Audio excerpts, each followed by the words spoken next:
కానీ అదే హిమాలయాల్లో 60 ఏళ్లుగా దాగి ఉన్న ఒక అణు భయం ఇప్పటికీ కూడా మిస్టరీగానే ఉంది.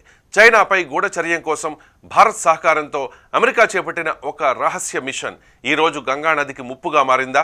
గంగానది ఒడ్డున నివసిస్తోన్న లక్షలాది మందికి అది నిజంగా ప్రమాదమేనా? ఈ ప్రశ్నలు ఇప్పుడు మళ్ళీ తెరపైకి రావడానికి కారణం బీజేపీ ఎంపీ నిషికాంత్ దుబే చేసిన సంచలన కామెంట్స్.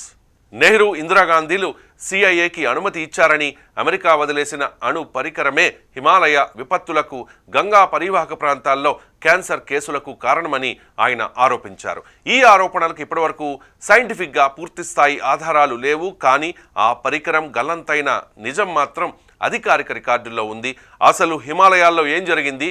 ఏ అణు పరికరం అక్కడ మిస్ అయింది? అది నిజంగా ఎంత ప్రమాదకరం? ఈ స్పెషల్ స్టోరీలో చూసేద్దాం. 1960ల కాలం ప్రపంచం మొత్తం ప్రచ్ఛన్న యుద్ధ భయంతో వణికిపోతున్న రోజులు. 1964 అక్టోబర్ 16 చైనా తన తొలి అణు పరీక్షను నిర్వహించింది. దీంతో అమెరికా, భారత్ అప్రమత్తమయ్యాయి. ఆ రోజుల్లో ఉపగ్రహ సాంకేతికత ఇప్పటిలా అభివృద్ధి చెందలేదు. చైనా అణు కేంద్రాలను దగ్గర నుంచి గమనించాల్సిన అవసరం ఏర్పడింది. ఈ నేపథ్యంలో అమెరికా గూఢచార సంస్థ సిఐఏ, భారత ఇంటెలిజెన్స్ బ్యూరో సహకారంతో ఒక రహస్య ఆపరేషన్ను ప్లాన్ చేశారు. లక్ష్యం ఒకటే, హిమాలయాల్లోని నందాదేవి శిఖరంపై అణుశక్తితో పనిచేసే నిఘా పరికరాన్ని అమర్చడం.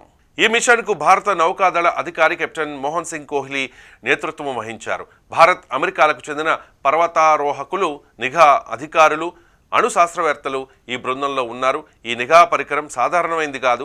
ఇది రేడియో